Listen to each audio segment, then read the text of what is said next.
Hi guys, welcome to Sadhana classes. मैं अमित कुमार मिश्रा आप लोगों को आज 12th रसायन विज्ञान के पी ब्लॉक्स के बारे में चर्चा करूंगा। जैसा कि आप लोगों को मालूम होना चाहिए कि पी ब्लॉक एलिमेंट से जो एक यूनिट है आपका 12th में पी ब्लॉक, इससे आपके एग्जाम में 7 नंबर के क्वेश्चन आते हैं बोर्ड के पेपर में। अब पी ब्लॉक में आप देखेंगे कि कौन कौन से फैमिली होते हैं, तो आप देखेंगे कि पीरियाडिक टेबल में जो हमारा 3rd ए से लेकर 4th ए, 5th ए, 6th ए, 7th ए और जो शून्य समूह होता है, ये पूरा का पूरा हमारा किसके अंतर्गत आता है? पी ब्लॉक एलिमेंट्स के अंतर्गत आता है। अब 3rd ए में हमारा 3rd ए को हम बोलते हैं बोरान फैमिली, 4th ए को हम बोलते हैं कार्बन फैमिली, 5th ए को हम बोलते हैं नाइट्रोजन फैमिली, 6th ए को हम बोलते हैं ऑक्सीजन फैमिली, 7th ए को हम बोलते हैं हाइड्रोजन फैमिली और 0 समूह को हम बोलते हैं अक्रिय गैस, जिनमें से हमारे एलिमेंट्स कौन कौन से होते हैं? हीलियम होता है हमारा पहला, नियॉन, आर्गन, क्रिप्टॉन, जेनॉन और रेडन। बोरान फैमिली में हमारे एलिमेंट्स कौन कौन से होते हैं? बोरान, एल्युमिनियम, गैलियम, इंडियम और थैलियम। कार्बन फैमिली में हमारे होते हैं कार्बन, सिलिकॉन, जर्मेनियम, टिन और लेड। नाइट्रोजन फैमिली में हमारे होते हैं नाइट्रोजन, फास्फोरस, आर्सेनिक, एंटीमनी और फिर उसके बाद हमारा लास्ट होता है बिस्मुथ। ऑक्सीजन फैमिली में हमारे होते हैं ऑक्सीजन, सल्फर, सेलेनियम, टेल्यूरियम और पोलोनियम।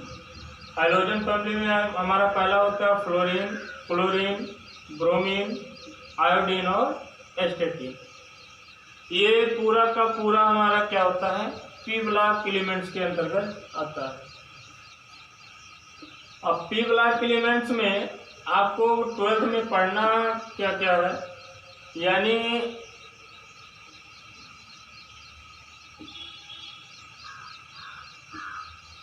कितने फैमिली है पी ब्लॉक में? 6 फैमिली है, जिनमें से केवल आपको पढ़ना क्या है?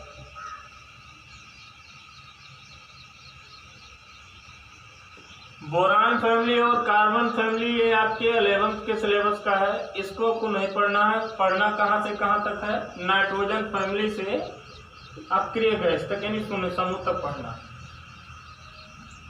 अब इसमें नाइट्रोजन फैमिली पढ़ना है, ऑक्सीजन फैमिली पढ़ना है, हैलोजन पढ़ना और अक्रिय गैस पढ़ना है।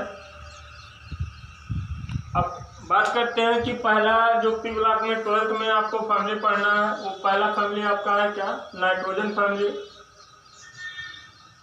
नाइट्रोजन फैमिली की अगर हम बात करते हैं तो नाइट्रोजन फैमिली में हमारे एलिमेंट्स कौन कौन से होते हैं? ये 5 एलिमेंट्स होते हैं। कौन कौन से? 6 एलिमेंट्स होते हैं लास्ट में, लेकिन हम रेडियो एक्टिव तत्वों का फैमिली के साथ अध्ययन नहीं करते हैं, इसीलिए हम बेसिकली 5 एलिमेंट्स के बारे में चर्चा करते हैं जो हमारे होते कौन कौन से हैं? नाइट्रोजन, फास्फोरस, आर्सेनिक, एंटीमनी और bismuth. Nitrogen, phosphorus, arsenic, antimony और बिस्मुथ जो ये हमारे तृतीय समूह के एलिमेंट्स होते हैं, इन्हीं को हम नाइट्रोजन परिवार के तत्व कहते हैं।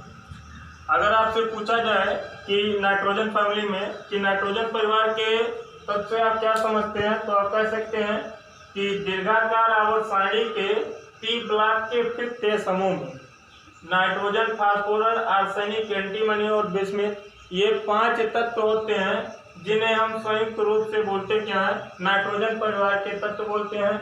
नाइट्रोजन परिवार के तत्व को एक दूसरे नाम से भी हम जानते हैं, जिसे हम बोलते क्या है? निक्टोजन। इसे हम निक्टोजन फैमिली भी बोलते हैं, या हिंदी में हम कहें तो निक्टोजन परिवार के तत्व भी कहते हैं। और इनके जो यौगिक होते हैं, यानी जो इनके कंपाउंड होते हैं नाइट्रोजन परिवार के तत्वों को, इनको हम बोलते क्या है? निक्टाइड्स बोलते हैं। यानी नाइट्रोजन परिवार का एक दूसरा नाम है क्या हमारा निक्टोजन, और इनके जो यौगिक होते हैं उन्हें बोलते क्या है निक्टाइड्स बोलते हैं। अब आप देखेंगे नाइट्रोजन परिवार के तत्वों की दीर्घाकार आवर्त सारणी में स्थिति क्या है। तो आप लोगों को पहले ही हम चार्ट बना के दिखाएं, या अगर हम फिर से इसको एक्सप्लेन करें कि नाइट्रोजन परिवार के तत्व की दीर्घाकार आवर्त सारणी में स्थिति क्या है, तो आप देख सकते हैं कि नाइट्रोजन परिवार के जो तत्व होते हैं दीर्घाकार आवर्त सारणी के पी ब्लॉक के फिफ्थ समूह में स्थित होते हैं। यानी आप कह सकते हैं कि नाइट्रोजन परिवार दीर्घाकार आवर्त सारणी के पी ब्लॉक के फिफ्थ समूह में स्थित होते हैं। यानी इनकी दीर्घाकार आवर्त सारणी में स्थिति कहाँ पे है, पी ब्लॉक के फिफ्थ समूह में, है ना। अब आप देखते हैं कि कौन कौन से तत्व होते हैं इसमें। तो आपको पहले ही बताएं, phosphorus, nitrogen, phosphorus, arsenic, antimony और बिस्मुथ। इनमें से हमारा जो नाइट्रोजन और फास्फोरस होता है ये हमारा होता क्या है, अधातु होता है। आर्सेनिक और एंटीमनी हमारा क्या होता है, उपधातु होता है। और बिस्मुथ हमारा होता क्या है, धातु होता है। यानी आप देख सकते हैं कि नाइट्रोजन परिवार में हमारे तत्व कौन कौन से हैं, अधातु भी है, उपधातु भी है और धातु भी है।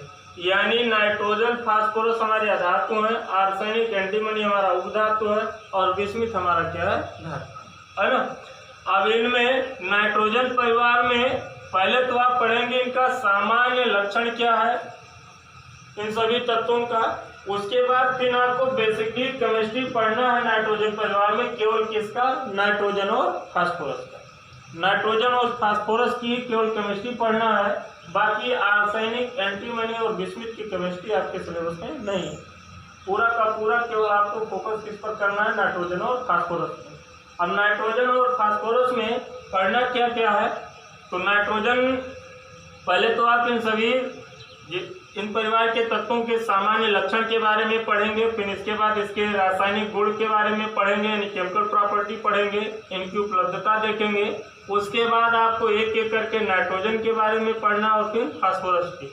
नाइट्रोजन के बारे में आपको पढ़ना क्या क्या है, नाइट्रोजन परिवार में सबसे पहले आप देखेंगे कि नाइट्रोजन परिवार में सबसे पहले आपको डाई नाइट्रोजन, जिसे हम N2 कहते हैं या नाइट्रोजन गैस बोलते हैं। फिर उसके बाद आप पढ़ना है आपको अमोनिया पढ़ना है, यानी नाइट्रोजन का हाइड्राइड पढ़ना है, जिसे हम बोलते क्या है, अमोनिया।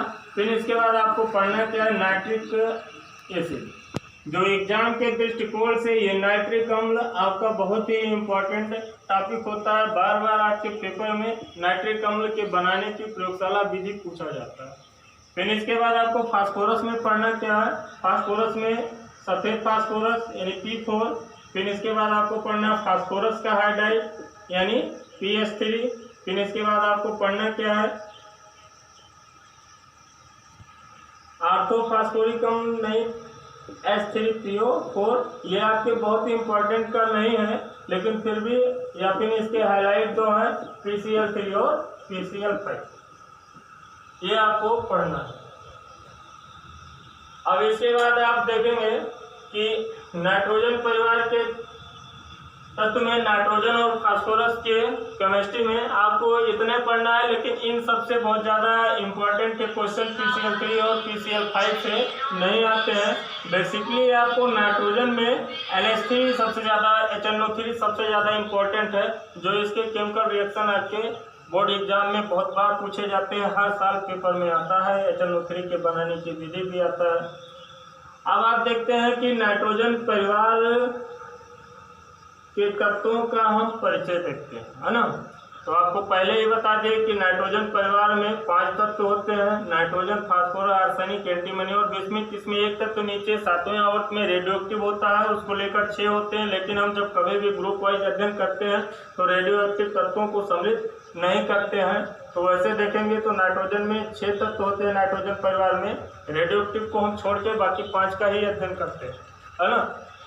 अब आप देखते हैं नाइट्रोजन परिवार की स्थिति। तो बताए कि ये दीर्घाकार आवर्त सारणी के पी ब्लॉक के 5th समूह में होता है, जिसमें ये केवल 5 तत्व हम लिखेंगे, नाइट्रोजन, फास्फोरस, आर्सेनिक, एंटीमनी और बिस्मुथ। अब इनकी अगर स्थिति की तो ये 50 में है। अब इसमें नाइट्रोजन फास्फोरस हमारा अधातु की श्रेणी में, आर्सेनिक एंटीमनी उपधातु और बिस्मुथ हमारा क्या है, धातु है। नाइट्रोजन परिवार में जो हमारा नाइट्रोजन है ये अपने वर्ग में स्थित, यानी फास्फोरस, आर्सेनिक एंटीमनी और बिस्मुथ, ये जो इनके वर्ग में स्थित तत्व है नाइट्रोजन से जो नीचे है, इनसे ये हटके गुण प्रदर्शित करता है। यानी वर्ग का देगाकार आवर्त सारणी के जितने भी वर्ग हैं इनका एक सामान्य लक्षण होता है कि वर्ग का जो प्रथम सदस्य होता है वो अपने वर्ग में स्थित अन्य तत्वों से हटके गुण प्रदर्शित करता है। अब नाइट्रोजन जो हटके गुण प्रदर्शित करता है इसका कारण क्या है कि नाइट्रोजन परिवार, नाइट्रोजन का जो साइज है वो बहुत छोटा है और इसका जो विद्युत ऋणी लक्षण है अपने वर्ग में स्थित अन्य तत्वों के गुणों से अधिक है, जिसके कारण यह अपने वर्ग में स्थित अन्य तत्व यानी फास्फोरस, आर्सेनिक, एंटीमनी और बिस्मुथ से हटके गुण प्रदर्शित करता है। अगर हम इलेक्ट्रॉनिक कॉन्फ़िगरेशन से अगर हम समझें इसके वेरिएशन को, तो अगर हम नाइट्रोजन का इलेक्ट्रॉनिक कॉन्फ़िगरेशन करते हैं तो नाइट्रोजन का एटॉमिक नंबर कितना है, 7। अगर इसका हम इलेक्ट्रॉनिक कॉन्फ़िगरेशन करेंगे तो होगा क्या, 1s2, 2s2 और 2p3। वर्ग का अगला सदस्य हमारा क्या है, फास्फोरस। फास्फोरस की अगर हम एटॉमिक नंबर लिखते हैं तो कितना होगा, 15। अगर इसका इलेक्ट्रॉनिक कॉन्फ़िगरेशन करते हैं तो 1s2, 2s2, 2p6, 3s2 और 3p3। यानी आप देखते हैं कि नाइट्रोजन का जो बाह्यतम कोश है वो हमारा कौन सा है, दूसरा, जबकि फास्फोरस अगला तत्व आप देखते हैं फास्फोरस का बाह्यतम कोश क्या हमारा तीसरा कोश है। लेकिन आप जानते हैं कि तीसरे कोश में 3 उपकोश के ऑर्बिटल होते हैं। अभी इसमें 3d ऑर्बिटल हमारा क्या ब्रैकेट में पड़ा हुआ है, जबकि दूसरे कोश में केवल 2 ही उपकोश के ऑर्बिटल होते हैं, 2s और 2p। आप जानते हैं कि 2s में अधिकतम कितने इलेक्ट्रॉन हो सकते हैं, 2, और 2p में कितने हो सकते हैं, अधिकतम 6। यानी टोटल अगर इलेक्ट्रॉन की बात करते हैं तो इसमें कितने इलेक्ट्रॉन हो सकते हैं, 8। यही कारण है कि नाइट्रोजन कभी भी अपनी अष्टक का प्रसार नहीं कर सकता है, क्योंकि इसमें रिक्त d ऑर्बिटल हमारा उपस्थित नहीं है। जबकि वर्ग के अन्य सदस्य में अगर हम आते हैं फास्फोरस, आर्सेनिक, एंटीमनी और बिस्मुथ, इसमें रिक्त d ऑर्बिटल उपस्थित होता है जिसका उपयोग करके ये अपने अष्टक का प्रसार कर लेते हैं। तो नाइट्रोजन कुछ गुणों में अपने वर्ग में स्थित अन्य तत्वों से हटके गुण प्रदर्शित करता है। यह नाइट्रोजन का वेरिएशन है अपने वर्ग में स्थित अन्य तत्वों से। ये तो इसका सामान्य परिचय हुआ। अब बात करते हैं इसकी उपलब्धता की, नाइट्रोजन परिवार के तत्वों का। तो अगर हम उपलब्धता देखते हैं तो नाइट्रोजन परिवार के तत्व की जो उपलब्धता है तो इसमें हमारे 5 तत्व हैं। पहला हमारा क्या है, नाइट्रोजन। तो नाइट्रोजन जो है ये प्रकृति में 2 रूपों में पाया जाता है। अगर इसके अकरेंस की बात हम करते हैं उपलब्धता की, तो ये प्रकृति में 2 रूपों में पाया जाता है। पहला है ये मुक्त अवस्था में यानी इन फ्री फॉर्म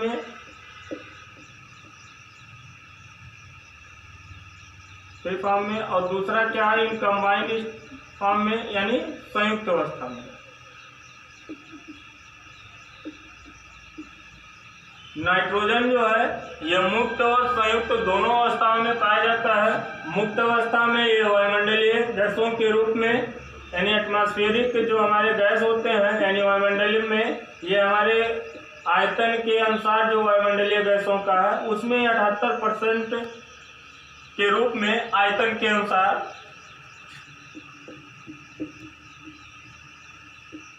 पाया जाता है। जबकि संयुक्त अवस्था में यह नाइट्रेट, संयुक्त अवस्था में यह नाइट्रेट, नाइट्राइट और अन्य खनिजों के रूप में पाया जाता है।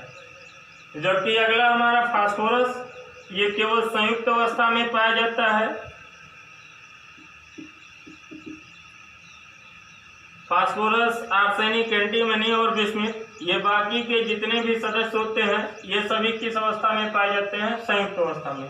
फास्फोरस संयुक्त अवस्था में फास्फेट के रूप में और अन्य खनिजों के रूप में पाया जाता है। ये कैल्शियम फास्फेट के रूप में, कैल्शियम फास्फेट यानी CA3PO4 का होल ट्वाइस, ये कैल्शियम फास्फेट के रूप में हमारे हड्डी के में पाया जाता है फास्फोरस। इसके बाद हमारा आर्सेनिक एंटीमनी जो है, ये भी संयुक्त रूप में सल्फाइड के फॉर्म में पाए जाते हैं। बिस्मुथ भी हमारा संयुक्त रूप में ही पाया जाता है। नाइट्रोजन जो है, ये नाइट्रोजन हमारा, ये जितने भी सजीव होते हैं, ये सजीवों का मुख्य अवयव होता है नाइट्रोजन।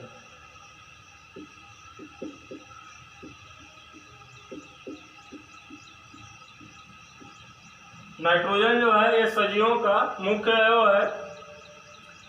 ये तो इसकी उपलब्धता हुआ।